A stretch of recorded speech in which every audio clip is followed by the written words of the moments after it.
Te kuulate Türi valla taskuhäälingut. Head vaatajad, kuulajad, tehe kõigile ja kena alanud kevadet, et meie selle kevadene esimene podcast ja millest me kevad alguses muust saame rääkida kui sellest, et on üks vahva üritusele toimumas.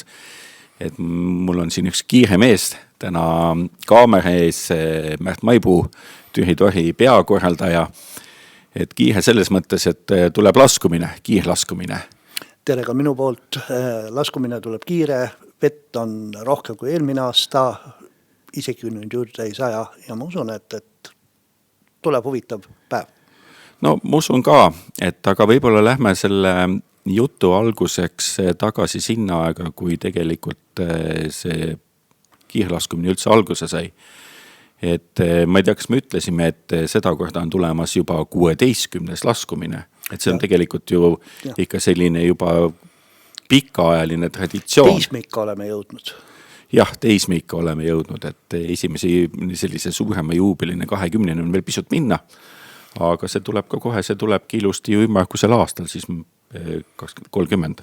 30. aastal siis peaks tulema nüüd, kui mingisugust ikaldust ei ole, nagu siin üks aasta vahele jäi, aga ka loodetavasti saame 30. aastal 20. juubelit pidada.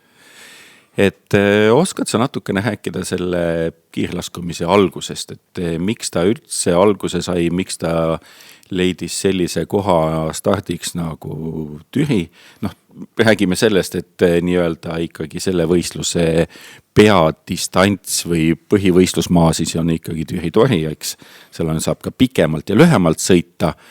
Et kuidas ta üldse Pärnu jõe leidis? Türi Tori kiirlaskumine tuli ilmselt selle tõttu, et tekkis väga palju neid, kes soovisid kevadisel ajal suurveega sõita oma soetatud kanuudega, alguses olid just kanuudega ja siis ka vähesel määral süstadega kevadist kiiret jõge. Koit Raud oli siis see mees, kes selle asja nagu ellu kutsus. Esimesel võistlusel oli lausa 100 paati oli Türil startimas, Türi jällikul startimas ja sõitsid nad 78 kilomeetrit Tori koolini. Rahvale meeldis tõenäoliselt, sest asi hakkas korduma. Kevadine Pärnu jõgi on tegelikult väga vaheldusrikas, vahel on ta väga kiire. Sa pead ikka hoidma, et seal saaks sedasi ümber ei läheks kogu aeg. Sa pead tegema kõik selleks, et vältida kive, kui on vett vähem. Kui on vett rohkem, siis sõida kus tahad, lained viivad sind edasi. Rahvale see meeldib. Ja ilmselt sellepärast ta tuligi ja sellepärast ta jäi. Iga aastaga hakkas neid osalejad olema rohkem, vahest tuli neid rohkem süstadega, vahest kanuudega. Mida aeg edasi, seda rohkem kippus olema just süstasid. Hiljem liitusid ka kummipaadid, raftid. Tulid 7, 8, 10 seltskonnad raftidega. No mina, kes ma olen nüüd ikka hulkada aastaid üritust ka pildistanud, ma jutu jätkuks ütlen, et nende raftidega ongi, mul on tegelikult nagu hea meel, et ma arvan, et ka korraldajatel on hea meel, et need, kes on üsna alguses nagu hakkasid sõitma mingisugused seltskonnad või paadkonnad siis nii-öelda, on tegelikult ka jäänud tänaseni sõitma. Neid jääjaid on tegelikult päris palju ja nendest on jagunenud, neid on tulnud juurde just see, et alguses tuleb mingisugune seltskond, siis järgmine kord nad võtavad kaasa juba oma sõbrad, teevad eraldi paadkonnad, on mitu sõpruskonda tekib, mitte ainult rahtidel, samamoodi kanuudel, süstadega, jutud levivad, tulevad ka sellised, kes muidu ei tahagi kuskil üritustel sedasi käia, nad tulevad meie üritusele koos sõpradega just. No see ongi selline just, ma saangi aru, et sellise kummipaadi või rahti teema ongi see, et sul tuledki suure seltskonnaga, sul ongi seal lisaks sellele, et sa pead seal kõvasti vaeva nägema ja noh, nii-öelda kevadise jõevooluga kaasa minema, et sul ongi tegelikult see seltskond ja see on nagu selline mõnus olemine. Et aga just need võistlusmaad on nüüd tänaseks kujunenud selliseks, et alguses peale olnud Tühi Torhil, mis sa ütlesid, et on 78 kilomeetrit, on lisaks võimalus osaleda nii-öelda ka matkadistantsil. Matkadistants tuli mõned aastad hiljem, see algab Kurgjalt, lõpeb samas kohas Tori kooli juures. Ja matkadistantsiga on siis need, kes tõepoolest on vähema ettevalmistusega ja ei julge endale 78 kilomeetrit kohe sihiks võtta, saavad seal proovida nagu, et mis asi see Pärnu-Jõgi üldse on. No just, et tegelikult see Kurgja Tori distants on pikkuselt, ütled sa 47 kilomeetrit, et natukene tsipa rohkem kui pool sellest põhidistantsist, et siis saabki nii-öelda katsetada, et noh, võib ka tegelikult sedasi teha, et proovid pikemat ja kui tundub, et see on raske, et siis saab minna lühema peale, aga üldiselt ikkagi minu tuttavad, kes on nii-öelda osalenud, on teinud pigem vastupidi, et lühemast alustanud ja läinud siis nagu pikema peale ja tegelikult kellele see 78 ka veel lühikeseks jääb, sellel on võimalus 104, mis algab Paidest ja lõpeb Sindiga. Ja esimesel aastal, kui meil oli 2019, siis oligi see Paide Sindi distants, alustasid nemad 6:30 hommikul Paidest ja enne pimeda saabumist olid see 60 paatkonda, enamasti kõik olid Sindis. 60 paatkonda oli esimene aasta.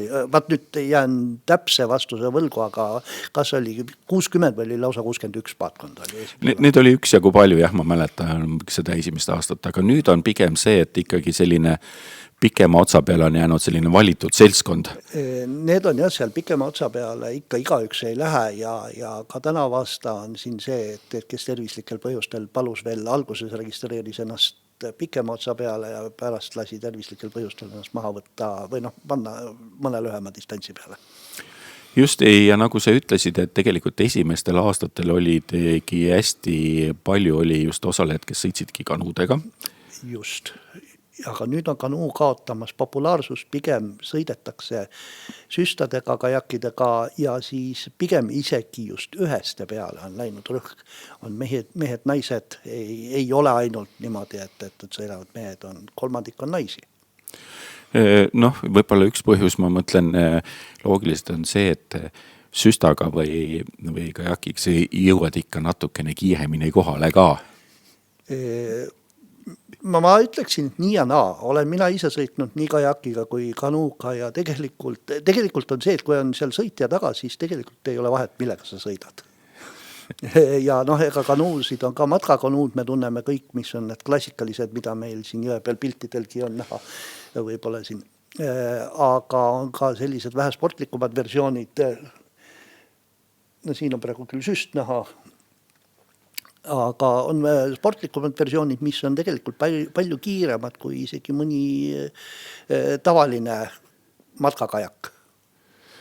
No just jah, tegelikult on see, et võib-olla see nii-öelda kanuude rohkus tuleneski sellest, et kunagi siin ikkagi 90ndate alguses saigi ju tegelikult hästi populaarseks matkakorraldajate poolt hakata neid nii-öelda kanuumatku korraldama. Just. Ja kanuu oli selline üks põhiline sõiduvahend, millega siis tehti, et tunduvalt hiljem tegelikult ju lisandusid need nii-öelda meresüstamatkad, et kanuu oli, igas maakonnas oli mõni matkakorraldaja, kes ikkagi nii-öelda osales, korraldas ja tegi neid kanuumatku. Et võib-olla alguses ka sellest tulenes see, et neid oli rohkem. Kanuusid oli rohkem, kanuud olid odavamad, neid oli lihtsam endale soetada. Kajak oli ikkagi rohkem spetsiifiline, ta oli paljude mõistes vähem stabiilne, kanuu on ikkagi, kanuu andestab sulle rohkem kui kajak. Et kajakis, kui sulle vale liigutuse teed, külje peale kalutad, siis väga suure tõenäosusega on vaja vealt välja tulla. No jah, õnneks on see, et pildistena olen ma näinud neid ümberminekut üksjagu, et tegelikult peaks ütlema, et kõik sõitjad on ikka omajagu osavad, et see ei ole ka nagu probleemiks. Ainukene probleem, mida ma seal jõe peal võib-olla näen, on see, et vesi on kevadiselt jahe. Vesi on 0 kraadi lähedane, isegi kui ei ole jäätükke just lausa, aga neid on meil olnud aastate vältel siin jäätükke ujumas võistluse ajal kõrval. Aga kui need ei ole, siis vesi on ikkagi 0 kraadine ja isegi kui ta 5 kraadi, isegi siis on ta väga kevadiselt külm.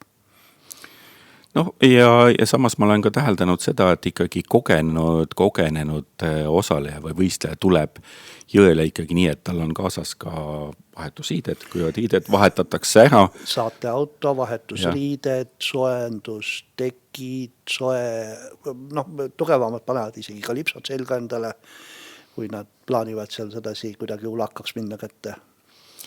Et ettevalmistus ongi see ja sõidetakse edasi, jääd enam tegelikult ikkagi pooleli, et selline visadus viib ikkagi lõpuks sihile. Pooleli jäetakse siis, kui tehnika alt peab, kui kuskil mõni kivi võtab suurema tüki alusest välja või rafti puhul kuskil mingisugune suurem oks või palki jupp teeb katki.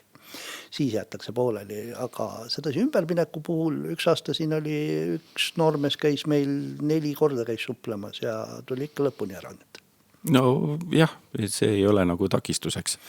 Et nagu sa ütlesid, et kalipsoga on see, et ta kannatab lõpuni olla, kui ei ole just tõesti niimoodi, et aga eelmisel aastal need, mis taga jooksevad, ongi meil eelmise aasta pildid, et eelmisel aastal hommikul oli lumi kenasti maas, kuigi siin on nüüd veel mõned päevad on selle aasta võistluseni aega, et tänane ilm on küll mõnusalt päikseline ja selline ta ongi tegelikult igal kevadel olnud, et natukene sooja, natuke päikest, natuke tuult.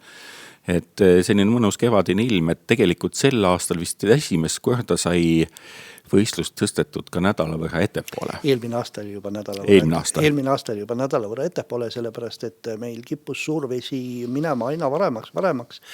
Ja nüüd ma juba kaalun seda, et kas me ei peaks veel tõstma seda ettepoole, aga varsti siis ongi see, et päeva pikkusena me ei luba meil sõita. Kui me vaatame seda viimaste aastate ilmastikku, siis minu meelest see korralik suurvesi Pärnu jõel oli siin eelmisel mullu sügisel. Korralik suurvesi tegelikult oli see aasta, oli kuskil naistepäeva paiku, et kui jää läks, siis kohe oli see suurvesi ja eelmine aasta oli tegelikult suurvesi jaanuari lõpus. No jah, et ma vaatangi, et ju tegelikult, et see sama Sooma, kes reklaamib oma 5. ju aastaaega. Seda tänavasta et see 5. aastaaeg neil kipub olema mitu korda aastas, aga mitte kevadel. Jah, mitte kevadel, et igasugustel muudel aastaaegadel on seda. Et eelmine aasta oli tegelikult vist kõige kõrgem vesi lausa juuli lõpus, kui siin Lõuna-Eestis oli 100 päris palju ja ka Soomaal olid veedajasid üle ja aga siis on natuke keerulisem. Keegi ei tea, mismoodi see ilm üldse on ja palju vett on, et me ei saa ka lähtuda sellest, et nüüd eelmine aasta oli niimoodi tänavasta ka. Aastad on kõik erinevad. Et meil on veetase 2,5 meetrit tori finiši paigas varieerunud. Nii et see 2,5 meetrit on ikka, see on ikka väga erinev tase. Torist natuke allavool on noore veemõõdupunkt ja need andmed on täiesti ilmateenistuse lehelt kätte saadavad ja seal on ikka ja muidugi Pärnu jõe voolu ja veetase muutus ka peale seda, kui Sindi pais lammutati. No jah, ma just tahtsingi öelda, et tegelikult, et võib-olla mõni soovitus on sul pealtvaatajatele. Tegelikult neid on ikkagi lisaks, nii-öelda, kes käivadki võistlejatega kaasaks, on ka pealtvaatajaid vähemalt nii-öelda Türi linna piires siin sildade pealt. Suurel, kus ma olen pildistanud, on alati sillatäis inimesi, neid tuleb ja läheb. Et mõni hea soovitus, aga kui sa siin Sindi paisu nii-öelda lammutamisest rääkisid, siis tegelikult ka üks selline tohe vaatamiskoht, põnev vaatamiskoht, mis on meil Jänd ja pais, ka ju samamoodi Sindi paisule veel ennem võeti maha. Just. Enne oli Jänd ja oli üks põhipõnevamaid kohti, kus sealt paisu august tekkis väga kõva vool, ükskõik millise veetasemega. Võistlejad olid sealt ikka sedasi päris hädas teinekord sellega, et püsti jääda ja seal kõige rohkem ümber miemisi juhtuski võib-olla, et Jändjal omal ajal. See pais ehitati ümber ja seal nüüd praegu on küll ärestik, aga ta ei ole enam nii ohtlik, ta on üsna siuke lihtsalt kiire vooluga vulisev koht ja midagi nagu väga tehnilist seal enam ei ole, aga ta on ikkagi põnev koht ja vaadata sealt saab ja praegu tegelikult saab Jandja paisule pealt vaata ja minna paisu peale, ta näeb võistlejat juba tüki maa pealt tulemas, sealt paistab peaaegu kilomeeter enne, kui võistleja tuleb ja siis edasi on paisust allapoole on kivine madalama veega päris huvitavalt tehniline ja siis tuleb veel autosild, mille keskmist tugiposti on nii mõnigi rahv tabanud. Et ka seal on sellised huvitavad kohad, et enne seda autosilda on ka veel väike astangu moodi asi, nii et on üks koht, kus tasub vaadata. Käime üle veel ka selle aastased stardijad, et Paidest siis 104 kilomeetrit ja minnakse veele kell 6.30 läheb esimene veele, viimane läks vahetult enne 7, kuskil mõni minut enne 7 või isegi kuskil seal. Sealt on tänavast 29 alust on vee peale minemas, mis tegelikult on päris palju, eelmine aasta vist 23 ainult. Ja järgmisena lähevad Türi Allikult Veskisilla kardimaja juurest lähevad vee peale 10 rafti. Kell 7 hommikul on siis nende start hakkab, see on minutiste vahedega lähevad, et nad jõuaks ilusti paati vette tõsta ja ise sisse minna ja teistel eest ära, et järgmine tuleb siis kohe järgi. Ja kella 8 hakkavad minema kanuud. Esimene läheb naiste kanuu, naispaar. Edasi siis segakanuud, meeste kanuud, supilauad, ajalulaudasid oli 7 vist. Jah, ma tahtsingi ennem öelda, et tegelikult, et mingil hetkel lisandus vist nii-öelda see hakkasid tulema nii-öelda need suplauad osalema ja siin mõned aastad tagasi oli ju isegi kõige kaugem, mil vist nii-öelda osaleja olnud Uus-Meremaalt. Uus-Meremaalt osales Toni ei tule praegu nimi meelde. Jah, oli küll Uus-Meremaalt ja tema sõitiski selle suplavaga nii-öelda Paides Sindini. Kusjuures tänavasta meil ka on üks leedukas sõidab Paidest Sindini suplavaga, veel lätlane. Jääd vastuse võlgu praegu, mitte eestlane igades. Ja need võistluskasse on tegelikult päris palju nii-öelda erinevaid. Minu kogemus ütleb, et siis, kui tegelikult hakkab kella 8 nii-öelda kanuude ja ülejäänute start Veskisillad, siis tegelikult juba osad Paide startinud on jõudnud ka juba nii-öelda Veskisillal ka samale maale. Ja Veskisillal nad hakkavadki kuskil jõudma enne 8, aga nad lähevad teist arupidi, nad lähevad sealt jalakäijate silla juures läheb jõi 8. Ja need Paidest tulijad me suuname paremasse arusse, muidu nad satuksid startijatega kokku ja siis võib nii mõnelegi tekkida kuskil ummiku. Kasutavad otseteed, ütleme niimoodi. Ja nad saavad siis peale Veskisilla starti kuskil 100 meetri kaugusel või natuke vähema peal läheb jõgi, läheb jälle 9 ja siis nad on kõik ühe sama jõe peal. Just. Ja jäi veel nüüd 3. koht Kurg ja sealt alustavad siis? Kurgjalt alustavad, raftid hakkavad minema kella 9 paiku, veerandtundi hiljem siis lähevad kõik teised alused ja Kurgja start lõppeb selleks ajaks ära, kui pikkade maade osalejad hakkavad jõudma Kurgjale. Nad saavad ikka niimoodi eest ära minna? Saavad eest ära minna, et seal jääb üks mingi veerandtundi või rohkemgi veel jääb vahet. Et pikkade maade kiirematele ei jääks matkadistantsi aeglasemalt ette. Nii, aga lõpetuseks või kokkuvõtteks võime öelda seda, et kes nüüd ei ole eelmistel aastatel käinud, ega ka see aasta ei lähe, saab minna tänavu vähemalt sel laupäeval vaatama, kuidas üritus toimub ja mida sa ütleksid neile, kes siis ikkagi veel pole käinud ja kaaluvad, et järgmine aasta võiks minna. Ma arvan, et ikkagi tere tulemas Pärnu jõele, et see on nüüd tegelikult vahva jõgi, et kuigi need on mõned sellised kohad, aga ta on tegelikult hästi mõnus kevadine sõit ju. Pärnu jõgi on kiire vooluga, ta on siuke suur, lai, väga silmale päris ilus sedasi. Vool kannab sind lõpuni isegi siis, kui sa mitte midagi ei tee, varem või hiljem. Aga kui sa isegi natukene juba aerutad, siis tegelikult ei ole see üldse midagi rasket, alati tasub tulla proovida, kas või alguses 47 kilomeetrit kurgelt alustades. Nii et kui see aasta ei osale, tule katseta järgmisel aastal kas või lühikesel maal. Ainuke tingimus on see, et vist ikkagi mingiks kellaaeg sa pead tohile jõudma, et ööle pisindi oodata. Kui sa näed, et hakkab pime peale tulema, siis tule parem maha. Jah. See on turvalisuse teema, sest jõgi läheb siis, kui navesti juba sisse tuleb peale jõesuud, läheb jõgi nii laiaks, vool on kiire. Kui sa seal pimeda peal ümber lähed, siis sa tegelikult isegi ei tea, kus kohas on lähem kallas. Aga suur tänu, Märt, et sa leidsid aega tulla. Edu võistluse korraldamisel ka järgmistel aastatel ja see aasta ootab see kohe ees. Nii et kui 20 saab täis, ma usun, et räägime ühel momendil jälle. Aga aitäh teile, et meid vaatasite, kuulasite. Kena kevad jätku ja me kohtume jällegi. Aitäh! Ilusat kevadet!